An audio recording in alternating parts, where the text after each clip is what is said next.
Todos los informes que analizan la educación de este país llegan a la misma conclusión. España educa mal y el nivel de nuestros alumnos es más bajo que la media europea. Al menos Castilla y León siempre se salva y debemos sacar pecho y estar orgullosos de ello. Eso sí, poco hemos oído hablar a nuestros políticos de este drama en el debate de la ley CELA de estos días. Está claro que esta norma tiene ingredientes más políticos que educativos. Aquí arranca Cuestión de Prioridades.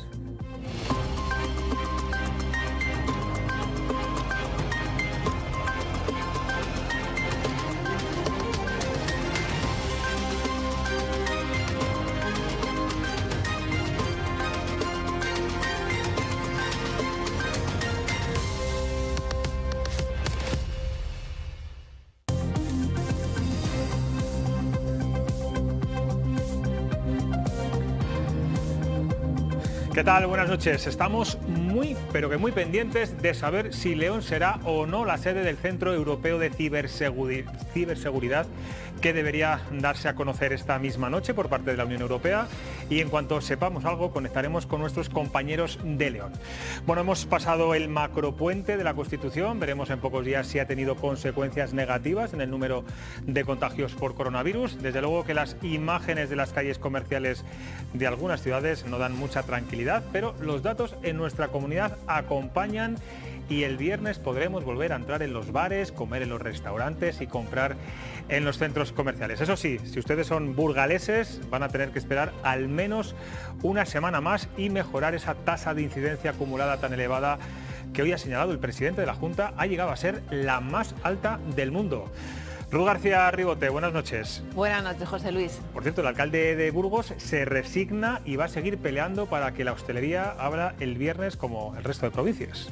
Sí, Daniel de la Rosa no se conforma, tampoco le parece buena idea abrir únicamente las terrazas. Pero antes de referirnos a ello, vamos a analizar la situación de nuestras provincias. A partir de este viernes, toda la comunidad, mejor dicho, casi toda, va a poder abrir los centros comerciales, los gimnasios y la hostelería. Atención al aforo, porque en el interior será del 33%, no se puede consumir en barra y 6 son los comensales máximos por mesa. Ojo que hay una excepción. Burgos, como comentábamos al principio, no podrán reabrir y por eso los hosteleros burgaleses se han quejado. No consideran suficiente el poder poner en marcha sus terrazas con un aforo máximo del 75%. Queja que también ha hecho pública el alcalde de la ciudad. Antes de escuchar su argumentación, pongamos sobre la mesa solo un dato. La incidencia acumulada de esta capital es de 714 casos por cada 100.000 habitantes. Ese Consejo de Gobierno de mañana debiera dejar la puerta abierta para que el mismo viernes los establecimientos hosteleros de la ciudad y otros establecimientos comerciales, como acabo de comentar, pudieran ampliar el servicio que ofrecen a imitación del nivel de seguridad que tenemos en el resto de la comunidad. La imagen mundial de este puente de la Constitución ha sido sin duda la primera vacuna en el Reino Unido a esa mujer de 90 años, una vacuna que parece, Ruth, que puede estar pues cerca ya de que llegue a Castilla y León. Sí, el presidente de la Junta se ha mostrado muy optimista esta mañana en una entrevista en Radio Nacional de España e incluso ha puesto fechas de vacunación, algo que no ha querido hacer esta misma tarde Salvador Illa, ministro de Sanidad. Fernández Mañueco ha destacado que ya están trabajando en la logística para poder administrar las vacunas. En la segunda quincena del mes de enero yo creo que es cuando todos estamos trabajando para que pasados Reyes y esos días navideños cuando se pueda empezar a vacunar. Y hoy a nuestros seguidores de Twitter les hemos preguntado sobre la desescalada de Castilla y León en estos días. Vemos la pregunta. ¿Teme que el levantamiento de las medidas restrictivas acelere los casos de coronavirus en la comunidad? El resultado resalta el temor y el miedo a la pronosticada tercera ola. Una amplia mayoría, el 83%, considera que sí, que el número de contagios se va a incrementar. Pues muchas gracias, Ruth. Siempre digo lo mismo, nuestros seguidores en Twitter son muy prudentes. Vamos a ver si esa pregunta que traslado también, voy a trasladar a los tertulianos, coinciden con lo que han apostado y han apuntado nuestros seguidores en Twitter en el Castilla y León Televisión. Y vamos a presentar ya a nuestros tertulianos. Empezamos por Ana Pedrero, columnista, periodista zamorana. ¿Qué tal, Ana? Pues bien, buenas noches. Bueno, Álvaro Melcón, director del Diario de Burgos. Contigo tenemos mucho que hablar, hoy, como buen burgalés. Me lo temía. Bienvenido. Y Arantxa Jiménez, periodista, ¿qué tal? Muy bien, buenas noches. Bueno, coincidís con nuestros seguidores en Twitter. Está siendo la Junta muy generosa, muy permisiva y quizá después en enero, porque esto ya sabéis que se tarda 14, 15 días en dar la cara. La cuesta de enero va a ser muy dura y no solamente desde un punto de vista económico. Ana. Hombre, a mí no soy adivina, pero no me cabe la menor duda. Es decir, pero no creo que sea sencilla por el levantamiento de determinadas medidas restrictivas, como puede ser ese tema de la apertura de la hostelería que está machacando económicamente, ¿no? Sino más bien por todo el tema que va a haber de desplazamientos, por esas medidas que hablaremos luego, ¿no? Del Consejo Interterritorial, perdonad, esas medidas de allegados y familiares. Es decir, yo creo que más en sí que la apertura de centros comerciales, o sea, ese tipo de medidas, no sé, pero yo creo que los desplazamientos sí van a afectar muy negativamente al incremento de porque casos. Decía hoy el ministro Illa, lo ha dicho también aquí Francisco Igea, que en Navidad nos quedemos en casa. Pero claro, nos hablan los restaurantes, nos hablan los centros comerciales y ahora de repente nos van a permitir también movernos por las 9 provincias, algo que hasta ahora no era posible en muchas de ellas. Bueno, cuando estábamos todos en las calles también nos parecía mal, ¿no? Esto es como una casa en la que nos han ido cerrando estancias, nos han cerrado los baños, nos han cerrado la cocina, las habitaciones, el pasillo y nos han dejado a todos metidos en el salón que han sido las calles. Esas imágenes nos han alarmado y ahora que se produce un alivio, una apertura parcial de los establecimientos de uso público, tememos que esto pueda derivar en una tercera oleada o en un agravamiento de los contagios. Somos todos muy ventajistas cuando votamos en encuestas, sobre todo anónimas, y probablemente muchos de esos seguidores que forman parte de ese 80 y pico % son de los que habrán estado pidiendo medidas de alivio en las últimas semanas, ¿no? Es inherente a las Navidades, a nuestras costumbres y a nuestras tradiciones, son inherentes las relaciones humanas y por lo tanto va a ser inevitable que haya un repunte de los brotes. Yo quiero pensar que la sociedad ya está madura después de 10 meses de pandemia y de muchas esquelas como para saber lo que nos estamos jugando estas fiestas y que no volvamos a vivir una situación tan trágica como la que hemos vivido en las últimas semanas de forma muy particular, pero es evidente, como decía Ana, que un repunte de contagios va a haber. ¿La sociedad está madura, Arantxa, crees?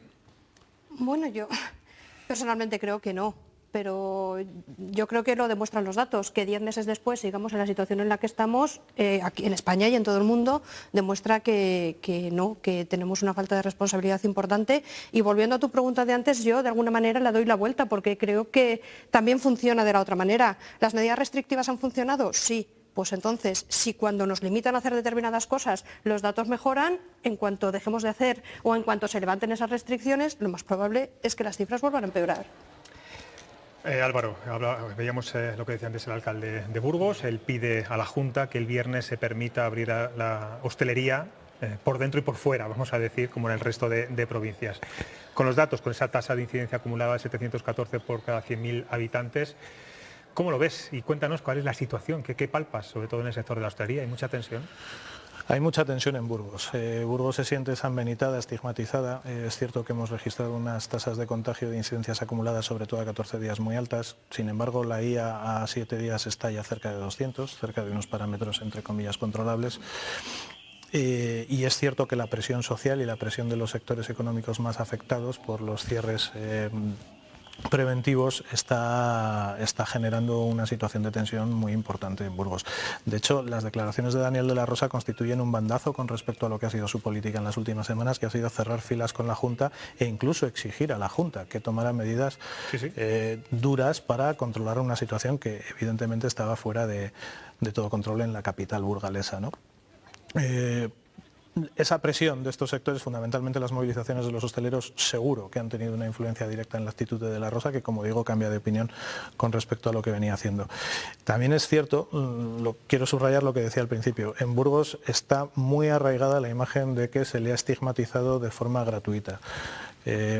cuando se cerraron o se perimetraron ciudades o provincias como Valladolid o como Salamanca o como Palencia, sus IAs duplicaban o triplicaban a la de Burgos y nadie hacía comparaciones tan hiperbólicas como las que estamos escuchando en las últimas semanas. Después de la pandemia vendrá la pospandemia y no es bueno que a nadie lo conviertan en una suerte de agujero negro como se ha intentado hacer con la ciudad de Burgos en los últimos días.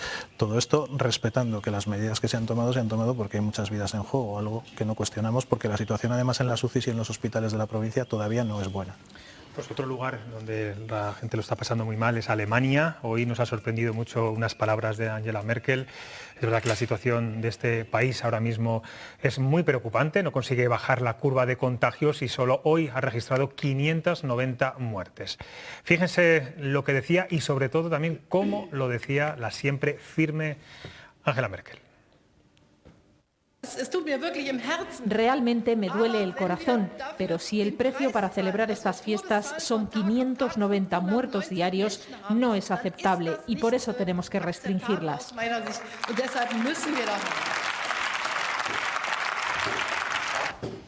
Claro, estamos viendo como muchos países europeos mantienen pues medidas muy restrictivas, sobre todo estas Navidades. Sin embargo, en España parece que todo se va relajando. Yo es que creo que ha llegado un momento en el que, de alguna manera, no sé si se sabe ya cómo hacer las cosas. Comentaba antes Ana, y con mucho acierto también, el tema de la definición de la palabra allegado. Es decir, que haya que acotar tantísimo incluso los términos, porque se nos tiene que explicar las cosas de tal manera 10 meses después y 30 y pico, 40.000 muertos después, que tenemos que definir lo que es un allegado para ver si podemos sentarnos a cenar con él o no en Navidad, realmente me parece lamentable. Tú lo tienes claro lo que es un allegado, ¿no? Yo tengo claro que a mi mesa en Navidad no se van a sentar allegados, eso lo tengo claro, pero quiero decir que tengamos que bajar hasta ese punto de concreción, porque a la gente todavía hay cosas que a estas alturas no le quedan claras, es que de verdad, para mí es una mezcla entre me preocupa, incluso me ofende en cierta medida. Oye, ¿os preocupa el tema de la vacuna? Reino Unido es el primer país europeo en empezar a vacunar, hoy ha recomendado no hacerlo a los alérgicos severos después de 2 casos de reacción en 2 personas que habían sido vacunadas. Es verdad que estamos hablando de 2 casos de 5.000 personas que se vacunaron en el primer día. ¿Os preocupa esto o creéis que, que hay que relativizar? A mí no, pero es que yo, por definición, como yo digo, yo soy pastillera y lo que haga falta, porque es que de verdad, a mí piden voluntarios y yo estaría la primera en la cola, os lo prometo, y luego si me esperan escamas, pues ya veremos. Pero fíjate, en mi casa, por ejemplo, yo tengo el yin y el yang, José Luis, con mi padre y con mi madre. Yo creo que mi padre, en cuanto abran esa vacuna, irá el primero, vamos, y tengo mi madre que es que nunca se vacuna ni de la gripe porque no quiere, o sea, así que sobre todo entre la gente mayor hay mucho miedo con los posibles efectos adversos. Y perdóname un momentito, es un paréntesis a lo que decíamos antes de lo del término allegados. Yo lo decía en la columna de este sábado de ABC, que es que la título es suto o muete, como el chiste, ¿no? Porque es que es suto o muete, pero que es un allegado. Vamos a ver, un allegado es el coladero, de todas maneras, para que al final tengamos una libre circulación por todo el país. Porque como ponía uno en Twitter, dice, hombre, todo el mundo sabe que en Navidades no cenamos con familiares y allegados, cenamos con elfos y claro. Es decir, ¿qué es un allegado? Pues el coladero que tú quieras para que si de verdad te hacen un control, que lo dudo, digas, no, voy a cenar con un allegado. ¿Y qué es un allegado? Hubo en uno de los ruidos informativos que se han producido a lo largo de esta desescalada, que tiene mucho que ver con el cabreo que tienen algunos colectivos como los hosteleros, la consejera de Sanidad sembró dudas sobre si en Burgos iba a mantener la limitación a 3 personas durante las fiestas de Navidad. Y ahora que escuchaba a Ana, yo recuerdo una conversación que tenía con un importante cargo de la Junta de Castilla y León y yo le explicaba sobre la gente que metemos en casa en Navidades. Digo, mira, a mí me podéis limitar a 3, a 1 o a 7, pero yo te garantizo que mi madre no va a cenar sola el día de Nochebuena, ¿no? Yo no voy a sentar extraños en mi mesa y creo que como yo el 99% de las personas, y menos en la situación en la que estamos. Sí que es cierto que ha sonado eufemismo y es un coladero para los controles perimetrales, pero vuelvo a mi argumento de antes, nos estamos jugando la vida, yo creo que la gente va a ser seria. Bueno, pues vamos ahora a cambiar de asunto. Hemos hablado mucho estos días de la situación crítica de la hostelería, sin duda el sector más perjudicado, pero desde que comenzó la pandemia la actividad cultural se frenó en seco y la desescalada ha sido muy lenta, dejando a la industria cultural muy dañada. acompañada. Hoy queremos analizar con el director del Círculo de Bellas Artes de Madrid el presente y el futuro de la cultura en tiempos de pandemia. Hablamos de uno de los centros de difusión cultural más importantes de España y de Europa, donde desde la primera planta hasta el ático se respira arte, música y cultura. Y hoy está con nosotros su director, Valerio Rocco. Buenas noches. Buenas noches. Bueno, ha salido la cultura tocada, muy tocada de todo esto, y tiene la suficiente fuerza como para salir más pronto que tarde de este atolladero. Ha salido muy tocada. Hay que diferenciar mucho los sectores culturales, ¿no? Hay grandes museos nacionales que evidentemente han perdido muchos visitantes, mucho presupuesto, pero que estoy seguro de que van a salir a flote. Tienen al final a papá Estado detrás, ¿no? y el Prado no va a quebrar. Yo estoy convencidísimo, aunque está en una situación muy difícil, ¿no? Hay instituciones privadas, como el Círculo de Bellas Artes, que efectivamente pues, lo han pasado muy mal y lo están pasando muy mal, pero es verdad que somos una institución con un volumen, con un prestigio, con un cariño del público y tampoco, creo yo, vamos a quebrar. Pero hay todo un ecosistema alrededor de autónomos, de profesionales, de artistas, de actores, de personas que viven dentro de este ecosistema cuya supervivencia está realmente en riesgo. Y es a estas personas sobre todo a las que hay que mirar, ¿no? Así que sí, la situación es crítica y desde luego hay que tomar medidas muy contundentes para ayudar al sector. Durante esta pandemia nos hemos acostumbrado a consumir la cultura a través de la red, de forma online.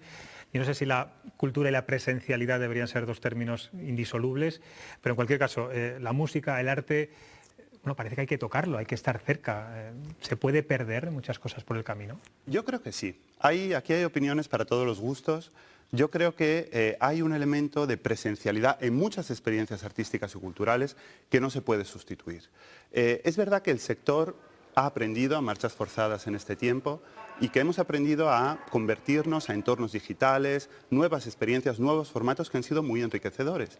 Y creo que estos formatos van a convivir con la presencialidad durante un tiempo. Ahora bien, creo que efectivamente un concierto, una ópera, una exposición, hay que verla en vivo y ojalá pronto, también gracias a las vacunas, podamos volver a ese marco anterior.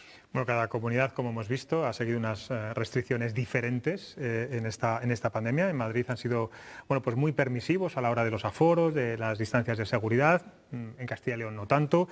¿Cree que el modelo madrileño ha funcionado? Igual que parece que está funcionando al menos en estos últimos 20 días, el modelo sanitario. Yo creo que sin duda. Yo creo que se ha hecho una apuesta muy clara por parte de todas las instituciones públicas, de las administraciones, también de las instituciones culturales, del propio público, que ha sido tremendamente responsable, y todos nos hemos preparado, nos hemos equipado muy bien, y el resultado es que no ha habido ni un solo rebrote asociado a eventos culturales. Ahora mismo Madrid es un hervidero de cultura. Por poner un solo ejemplo, el Teatro Real es probablemente la única ópera ahora mismo, seguramente del mundo, que está programando con esta intensidad y con esta calidad. Nuestros museos están, el Círculo de Bellas Artes en todas sus manifestaciones, conciertos, exposiciones, etcétera, está completamente lleno. El público demanda cultura y demanda cultura presencial. Así que con todas las precauciones, creo que el modelo de Madrid está funcionando muy bien. El Círculo de Bellas Artes congrega a multitud de disciplinas, digamos. Usted que pulsa cada día cada uno de los actos que se celebran, ¿cuál es la que peor lo está pasando? ¿Quizá el teatro? El teatro no lo está pasando particularmente mal. Tiene un público muy fiel, tiene un público que tenía, si se permite la expresión, realmente abstinencia. No lo está pasando del todo mal, al igual que no lo están pasando mal las exposiciones. Creo que los cines son quizás los que peor lo están pasando. Nosotros en el Círculo de Bellas Artes tenemos un cine, el Cine Estudio, es un cine muy de autor, es un cine muy conceptual, ¿no? Pero al final es verdad que la presencia de las plataformas online, el hecho de que nos hemos acostumbrado durante estos meses a estar pues, en nuestra casa delante de la tele, en parte puede haber alejado a los espectadores de los cines y creo que es un error, porque ir al cine es perfectamente seguro, al igual que ir al teatro o cualquier otra experiencia cultural. ¿El cliente tipo del Círculo de Bellas Artes es responsable cuando se acerca allí? Absolutamente, absolutamente. Es decir, no hace falta ni darles instrucciones. Se ponen a 2 metros, todos con la mascarilla, todos esperan al final a que acabe la función. Es decir, al final nos vamos acostumbrando a todo y también se han acostumbrado a este nuevo marco de experimentar la cultura. Yo la primera vez que fui a un concierto con mascarilla, dije, esto no lo voy a aguantar. 2 horas así va a ser una tortura. Al final del concierto me había olvidado completamente de la mascarilla y estaba aplaudiendo a rabiar, ¿no? Y ahora es verdad que no lo notas ya. Usted en calidad de filósofo, que también es filósofo, Es perfecto. hace 2 semanas organizaron ahí en el Círculo de Bellas Artes una jornada de fracasólogos, término muy interesante para valorar el fracaso en la pandemia, donde usted además participó. Fracasar en lo económico, en tus proyectos laborales, incluso en lo emocional, ¿nos debilita mucho en este momento o al revés nos puede reforzar? Yo creo que vivimos en una sociedad muy esquizofrénica con el fracaso, ¿no? Por un lado, debemos ocultarlo a toda costa, es una vergüenza que no se puede presentar, pero por otra hay un discurso cada vez más presente de una alabanza superficial, hueca, muchas veces economicista al fracaso, es decir, solo si fracasas podrás triunfar. Yo creo que nos tenemos que mover en un punto medio, como siempre yo digo, parafraseando a Beckett, aprender a fracasar mejor, ¿no? Enseñar a fracasar. Es muy importante, ni ocultarlo ni banalizarlo, sino un punto medio, porque el fracaso es parte de nuestras vidas, no solo individuales, sino es parte de la vida de los grupos y también de las instituciones. Señor Rocco, tenemos aquí a 3 periodistas. Puedo decir que con una afinidad a la cultura, pues muy cercana, que seguramente le tengan que plantear alguna pregunta. Arantxa. Buenas noches. En primer lugar, quería preguntarle, usted ha hablado de la cantidad de personas que trabajan en el sector cultural. El sector cultural, bien decía, se articula en torno a grandes instituciones como la suya y a instituciones pequeñísimas que en muchos casos ayudan a vertebrar territorios. ¿Cuáles son los retos que afrontan y cuáles son las soluciones que van a necesitar más allá de las ayudas? Y una pregunta muy breve. Una de las actividades que ustedes han puesto en el Círculo de Bellas Artes en estos meses es el glosario de la pandemia. Si no me he informado mal, me gustaría que nos dijese, que nos explicase un poco en qué ha consistido y que eligiese cuál es la palabra de la pandemia para usted. Bueno, son muchas preguntas. Con respecto a lo primero, yo creo que el principal reto que tenemos es la cooperación, no solo la cooperación entre instituciones de diferentes regiones, de diferentes ámbitos, que muchas veces han vivido hasta ahora en un ámbito un poco solipsista y no siempre colaborador, sino también una cooperación internacional.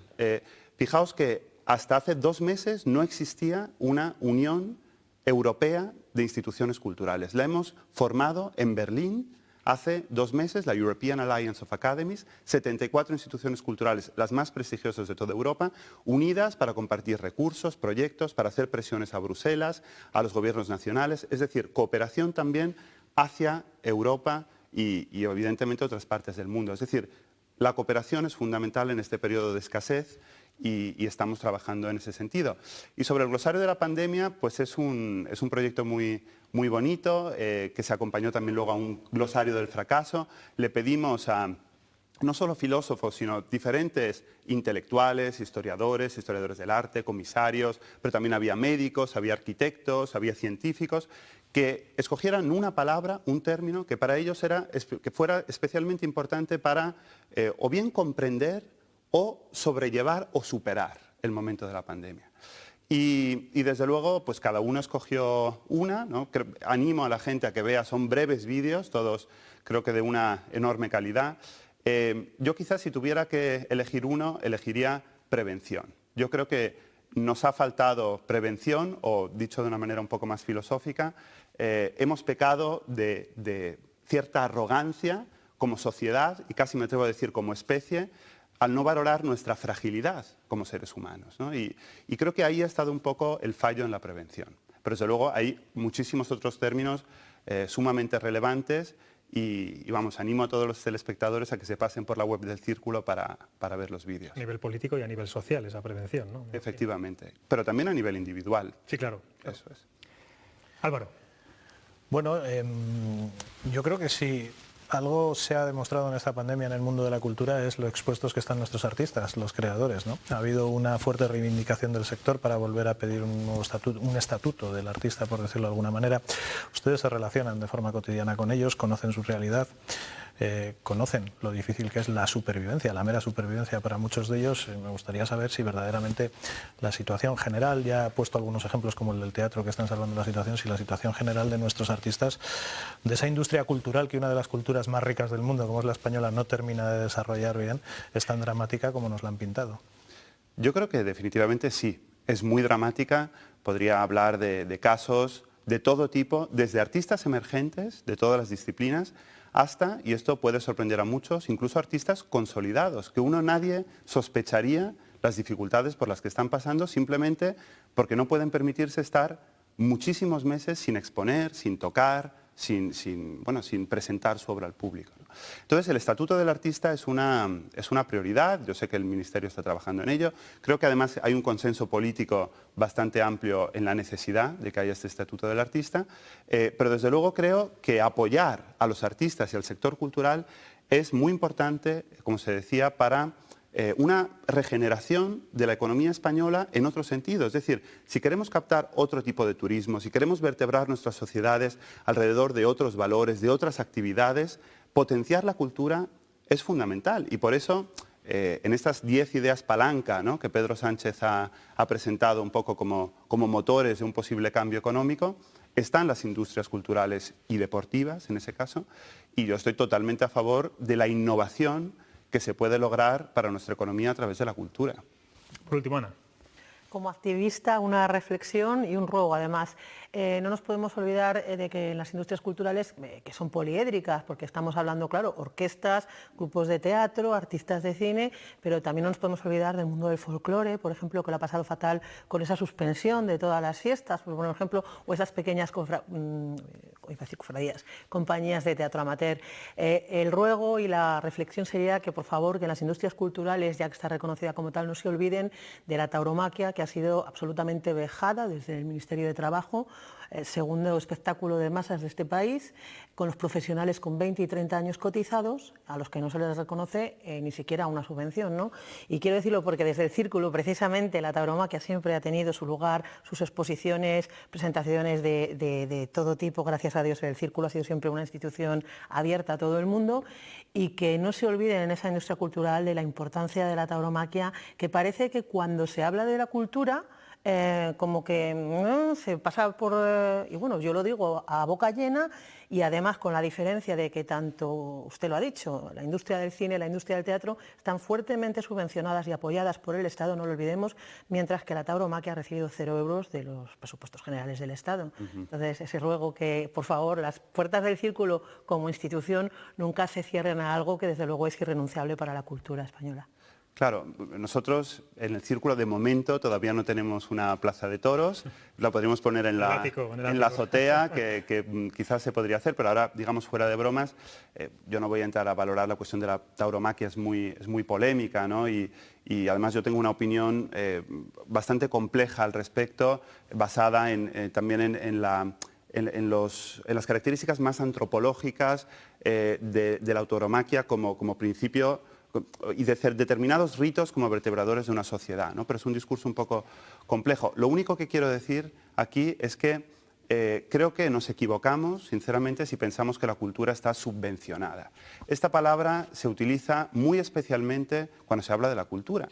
Pero, desde luego, yo que provengo de la universidad, ¿no?, de una gran universidad pública, como es la Universidad Autónoma de Madrid, desde luego está muchísimo más subvencionada la educación y nos parece fenomenal, está muchísimo más subvencionada la sanidad y nos parece perfecto, muchísimo más subvencionada la ciencia, y aunque los tres lo están muy poco, desde luego aseguro que la cultura está mucho menos subvencionada que estos ámbitos. Y yo sinceramente creo que todo euro público invertido en la cultura es una inversión. Sí, por supuesto. Vamos, que sé perfectamente... Perdona que me interrumpa, no solo no es una crítica, quizá a lo mejor tendría que haber dicho respaldado. Claro. Yo he sido jefa de cultura en 3 periódicos. O sea... No, pero lo digo porque es algo que está muy extendida, esta idea de que hay una subvención pública a la cultura y que eso es cuestionable, ¿no? Hay una parte de la sociedad, yo sé, pero sé que hay una parte de la sociedad que piensa así, y yo simplemente querría hacer reflexionar sobre hasta qué punto es una inversión para un país, de qué manera nos enriquece, y en esta época en la que hablamos tanto de innovación, ¿no?, pues yo quiero preguntar, y se asocia mucho, creo que de manera empobrecedora, la innovación con la digitalización y lo meramente tecnológico. Yo me gustaría preguntar, ¿qué hay de más innovador, de más transformador en la vida de una persona que una buena exposición, una buena novela, una buena película?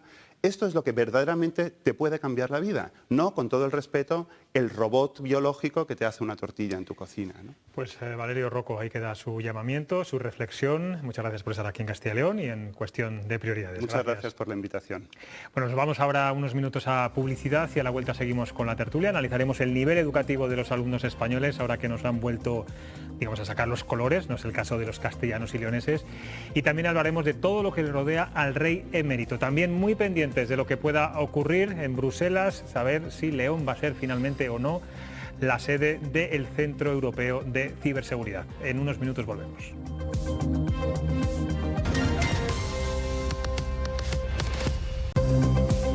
Seguimos en directo, son las 16 minutos de la noche. Estamos muy pendientes de León y de lo que decida la Unión Europea sobre qué ciudad será la sede del Centro Europeo de Ciberseguridad. La capital leonesa se la juega y compite con grandes capitales como Bruselas, Múnich, Vilna, Luxemburgo, Varsovia y Bucarest. Vamos a conocer, a ver si hay alguna última hora. Nos vamos a León. Germán Gabela, ¿se sabe algo? Buenas noches, Germán. Pues de momento seguimos esperando, vosotros pendientes de León y nosotros aquí en León pendientes de Bruselas para conocer el resultado de esa votación que parece que está siendo reñida, el debate intenso para determinar qué ciudad será la que albergue ese futuro Centro Europeo de Ciberseguridad, que en el caso de que viniera la capital leonesa supondría un importantísimo revulsivo para el ya abundante tejido empresarial vinculado con el mundo de la ciberseguridad y de todo lo que tiene que ver con las redes, gracias sobre todo al INCIBE, que se creó en el año 2006 y que ha supuesto pues un poco la bandera en nuestro país de todo lo relacionado con este asunto. ¿Se tienen ya datos de posibles empleos, posibles inversiones económicas en la ciudad de León?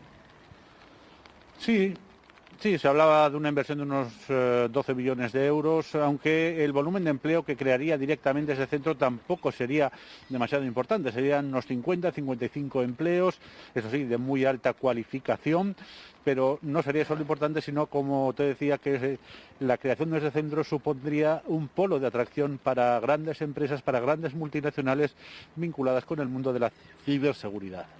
Pues Germán, te voy a pedir que sigas ahí con el paraguas en mano, mojándote los zapatos, pero bueno, ya sabes, en cuanto sepas alguna noticia, esperemos que buena, nos conectamos contigo y nos las das en exclusiva, ¿vale? Aquí seguiremos, pendientes de ese resultado de esa votación. Muy bien, Germán, nos vemos, gracias. Bueno, vamos a cambiar de asunto. Castilla-León mantiene el liderazgo nacional en matemáticas y ciencias, según el estudio TIMSS, que sitúa a los estudiantes de cuarto de primaria de la comunidad por encima de la media de la Unión Europea y de la OCDE y nos asemeja al nivel de Suecia y Finlandia, ya saben, los países líderes en calidad educativa. La otra cara de la moneda es el nivel de ambas asignaturas en la media nacional, donde de nuevo España pincha y sigue la estela del informe PISA que siempre nos deja muy mal parados. Os pregunto, por cierto, algo que no se había producido hasta ahora en este tipo de informes es que se culpara de alguna forma, no toda la culpa desde luego, al profesorado. Este informe de TIMSS dice cosas como que desde la reforma de la LOGSE no hay profesores especialistas o que ni hay matemáticos entre profesores, ni se forman luego, ni al alumno le interesa. ¿Qué os parece? ¿El punto débil es el profesorado? ¿Son los alumnos? ¿Son las constantes leyes educativas que están cambiando en este país? ¿Hace así, asiente, Álvaro? 8 leyes educativas en 40 años yo creo que se define solo, ¿no?, lo que está sucediendo. Es una magnífica noticia para Castilla y León sobre una pésima noticia para España. Es una noticia, por lo tanto, de contrastes y subraya algo que nos gusta mucho decir a los castellanos y leoneses, que esta tierra tiene grandísimas virtudes, que la España interior tiene grandísimas virtudes y grandísimas ventajas, por mucho que después se vea despellejada o vendida en un mercado persa parlamentario por lor de la ley electoral. Los servicios públicos en Castilla y León son servicios de calidad, tenemos una buena educación, tenemos una buena sanidad y todos los informes que se realizan al respecto lo ponen de manifiesto. Esto no puede hacernos dormirnos en los laureles. La pregunta de fondo es la que tú dices. Tenemos al profesorado preparado, estamos sembrando para el futuro, estamos preparando nuestras estructuras y me parece harto complejo, en tanto en cuanto no solo las leyes educativas cambian con tanta ligereza, sino también las condiciones de acceso a la carrera del profesorado lo hacen con una volatilidad que a mucha gente le le quita las ganas. Y es verdad que estos días en este debate de la ley CELA, la nueva ley de educación, poco se ha hablado de esto, ¿no? Del informe PISA, del informe de TIS, de que España siempre, bueno, pues los resultados de estos niveles educativos nos dejan bastante fuera de la media nacional. Al final estamos hablando de criterios más políticos que educativos a la hora de elaborar esta ley. Claro, y fíjate, no solo la ley CELA, es que yo estoy totalmente de acuerdo con lo que acaba de decir. La educación, yo creo que es aparte de un derecho, es un objetivo, no sé cómo decirte, como eterno, no puede ser un objetivo político. Bueno, claro, es un objetivo político clarísimo cuando tú estás adoctrinando a las masas de borregos, ¿no? Pero no puede ser una cuestión que tenga diferentes paradigmas en las diferentes comunidades. Es decir, yo creo que la educación requiere como unos mimbres muy firmes y esa decadencia de la calidad de educación es que, sinceramente, no sé si estáis de acuerdo conmigo, yo creo que no necesitas ni un estudio ni un informe. Es que personalmente es que lo veis en la calle, o sea, y no es por culpar a la gente joven, pero ves además una falta, sobre todo, fíjate, ya con independencia de lo que traigan asimilado de la clase, del instituto, un desinterés por las cosas, por la lectura, por cuidar la expresión, por la redacción, por la cultura en general, ya que estábamos hablando de cultura. Yo creo que eso a lo mejor la culpa la tiene un poco todo. El nivel del profesorado la tiene el propio hogar y la tiene la propia sociedad, porque yo creo que estamos avanzando de verdad hacia una sociedad de gente muy aborregada. Y me duele decirlo, que tengo dos sobrinas, una de 18 y una de 15. Pues me duele. No sé, Ana, la verdad que estudian los futuros alumnos sobre la historia del rey don Juan Carlos, y más a tenor de lo que se sigue publicando sobre sus cuentas opacas y maniobras fiscales. Las dos últimas noticias que hemos conocido es que Juan Carlos I ya ha abonado esta misma tarde, lo hemos conocido, la deuda con Hacienda de 680.000 euros para evitar una causa judicial, ya que se hallaron indicios de delito fiscal por pagos con tarjetas sobre regalos no declarados en 2 de los 3 ejercicios analizados. Y a esto además se suma que supuestamente sus hijas y 2 de sus nietos usaron la tarjeta Black para gastos comerciales en centros comerciales, en Uber, en clases de piano. Bueno, la regularización fiscal, sobre este asunto le han preguntado hoy a la portavoz del Gobierno y decía esto. El Gobierno de España nunca va a ser mención, y yo como ministra de Hacienda, al Estado de ningún expediente, sea de quien sea, porque es la mejor garantía para que la Hacienda Pública nos reconozca a todos por igual. Bueno, es verdad que al Gobierno, cuando se le pregunta por el rey, se sienten bastante incómodos, lógico y normal. Cualquier desliz verbal puede ser contraproducente en estos momentos. Bueno, el rey ha decidido abonar esa gran cantidad de dinero, o al menos eso hemos conocido esta tarde. Rehúye así una denuncia de un posible delito fiscal, pero la imagen del monarca sigue por los suelos. A ver, yo leía lo que se ha hablado en estos últimos días, desde que hace 3 creo que fue que se supo de esta intención de hacer regular esta situación. No podemos quedarnos ni en quienes defienden con razón el papel indiscutible que ha jugado el rey en este país, ni en quienes critican con razón también que estemos en esta situación. Es decir, el rey es las dos cosas, o el rey ha sido las dos cosas. El rey ha sido una persona que ha desempeñado un papel fundamental en este país, y el rey está siendo una persona que en estos últimos años personalmente está dando una imagen deplorable. Entonces, no intentemos negar ni una evidencia, porque sería injusto, ni la otra evidencia, porque sería de realmente negar esta realidad. Está perjudicando muchísimo, por supuesto, a la institución, y esto es una mínima parte de lo que tiene, porque todavía está el tema de los 65 millones, la investigación en Suiza, y yo personalmente creo que la imagen que en este momento la institución, espero de alguna manera que incluso fuera de España, y dado que él ese mérito ya, pues su figura de alguna manera no se vincule tan directamente con la del actual rey, pero aún así la imagen para la monarquía es espantosa. Es verdad que esta regularización fiscal es, digamos, un atajo legal, completamente legal, sí, ya que la ley establece, y además lo dice, que quedará exento de responsabilidad penal quien regularice su situación tributaria antes de que la Administración Tributaria o la de Justicia notifiquen al interesado que han abierto actuaciones para comprobar las deudas al fisco. Es decir, que bueno, se ha adelantado el rey, se ha adelantado en ese sentido. No sé si también para volver a casa por Navidad de forma un poco más tranquila, o esto ya no tiene solución, Álvaro. Bueno, yo creo que Arantxa lo ha explicado muy bien, ¿no? Estamos hablando de la persona y de la institución, y la persona es la misma que hizo lo bueno y que está haciendo lo malo, y la institución tiene que ser separada de la persona. Es decir, creo que ahora el frente político lo que va a intentar es librar una batalla sobre la jefatura de Estado, sobre la monarquía parlamentaria, sobre un sistema que nos ha dado lo que nos ha dado a los españoles. Y aquí es donde va a entrar la perversión sobre todas estas actitudes que son absolutamente execrables por parte de la persona que tenía la obligación de dar el mayor ejemplo a todos los españoles. Por cierto, hoy los empresarios, por boca del presidente de COE, de Antonio Garamendi, en un acto en un foro de empresarios en Madrid, le han pedido al rey Felipe VI seguir y no desanimarse, leo palabras textuales, tras garantizar que el empresariado le va a ayudar y le va a empujar ante las dificultades que tiene ahora por delante. ¿La sociedad actual española creéis que está empatizando aún más con el rey Felipe VI por todo lo que está sufriendo con su padre? Yo creo que cuando alguien ataca algo, porque no es ya solo lo que sufra con su padre, es que además yo creo que sí hay un ataque descaradísimo por parte de cierto sector político hacia lo que representa la monarquía y el sistema monárquico. Totalmente de acuerdo con lo que habéis dicho, ¿no? Tampoco creo, o sea, el rey Juan Carlos ha sido una figura fundamental para la transición, para la democracia. Además, como tú bien has dicho, José Luis, esta fórmula no es nueva, creo que además, de hecho, fue la que emplearon los Puyol, lo que pasa que luego los Puyoles tenían exactamente, o sea, tenían otras causas abiertas y el proceso seguía por otras lindes, pero vamos, que los hemos visto todos paseando tranquilamente con el 3% por la calle.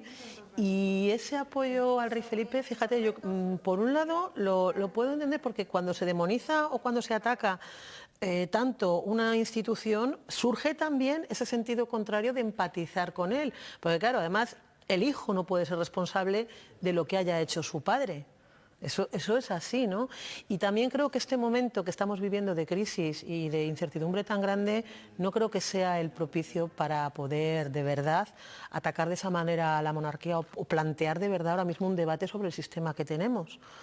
Porque creo que bastantes problemas tiene ahora mismo ya España como para encima desestabilizar el gobierno que tengamos, que podría ser mejorable o no, pero ahora mismo creo que de verdad las prioridades... Es verdad, Ana, que estamos viendo que hay ciertos partidos políticos, algunos en el gobierno, que incluso cuando esto eran simplemente sospechas o cuando era todo supuestamente y no hay ni siquiera indicios de delito, era ya una especie de filón para atacar a la monarquía. Para atacarlo, claro. En cualquier caso, estando de acuerdo en esto y no estando de acuerdo contigo en que este sistema que tiene este país es el que tiene y es el que se eligió, pero yo acepto que haya mucha gente que no le guste o que haya muchas personas, me incluyo, que no nos guste, que no estemos de acuerdo. Yo también. Sí, vale, matizando esto, es decir, esto es lo que hay, estoy de acuerdo también en que igual no es el momento de plantear esto. A eso te iba, pero yo también considero que estamos hablando de una regularización de 680.000 euros y parece que estamos hablando de una bobadita y es una cosa gravísima porque el rey emérito no somos ninguno de los que estamos ahora mismo aquí. Es una persona que efectivamente, decía Álvaro, se le presupone un comportamiento y un ejemplo y es una persona que a la vez que hacía todas esas cosas que resultaron fundamentales en determinados momentos de este país, hacía otras que efectivamente eran execrables. Entonces, hablamos de la regularización y aplaudimos que su abogado haya dado el paso adelante para que antes de que te lo notifique Hacienda lo pagues tú. Pero el caso es grave, o sea que yo creo que a veces también quitamos importancia a las cosas y son cosas que son muy delicadas y muy graves. Hay una variable que es determinante a mi modo de ver en este debate, que es que efectivamente nadie puede ser estigmatizado por ser hijo de su padre, pero hay que tener en cuenta que en este caso hablamos de la única institución que uno hereda por ser hijo de su padre. Con lo cual esa reacción que pueda haber a la crítica hacia la corona en favor de Felipe VI puede ser bastante limitada precisamente por lo que acabo de subrayar. ¿Creéis que va a venir a España a pasar las Navidades desde los Emiratos Árabes? Bueno, es evidente que lo está intentando. Yo creo que si el rey Felipe VI quiere velar por la corona, que es lógicamente su primer deber, está en el párrafo 1 de la página 1 de sus deberes, no lo permitirá. Y lo que me parece increíble es que el rey emérito le ponga a su hijo en un brete como el que pretende ponerle. Bueno, pues vamos ahora a relajarnos con noticias más navideñas, porque seguro que en el Mesetarian Review ya están sus periodistas imbuidos por el espíritu de la Navidad, o al menos seguro que su subdirectora lo está.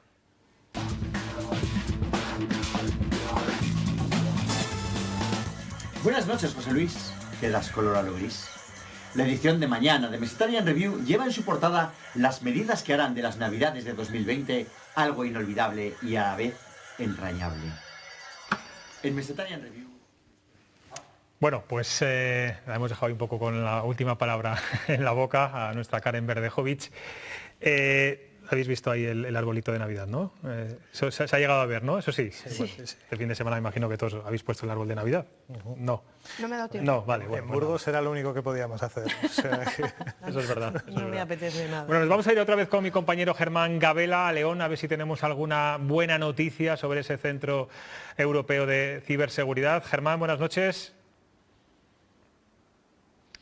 Hola, ¿qué tal, José Luis? Buenas noches. De nuevo, pues nada, de momento no sabemos nada. Bueno, sí, sabemos que los miembros de la comisión se habían tomado un descanso para cenar, que acaban de reanudar la sesión hace unos minutos y que se espera que con suerte podamos conocer el resultado de esa elección antes de la medianoche. Caso, Germán, ¿hay posibilidades? Tenemos, ahí León tiene muchas posibilidades en estos momentos por la información que tiene. Pues depende un poco también, ya sabes, aquí la información viene muchas veces de las redes sociales, depende a quien leas, hay quien dice que sí, que podríamos estar en una terna final entre León, Varsovia y Vilna, la capital de Lituania, pero bueno, tampoco son fuentes 100% fiables, o sea que desde luego el deseo que tenemos es que sea así, que estemos en esa terna final y con opciones, pero a ciencia cierta pues no se sabe, la verdad. Pues estaremos muy pendientes. Gracias, Germán, por tu trabajo. Estaremos tan pendientes que en la página web, si hubiera cualquier noticia a lo largo de la noche, la publicaremos, y si no, ya saben, en el informativo matinal de mañana por la mañana. Ana Pedrero, Álvaro Melcón, Arantxa Jiménez, muchas gracias a los tres por estar aquí, y a ustedes, ya saben, mañana les espero aquí a las 9:30 en Cuestión de Prioridades. Gracias.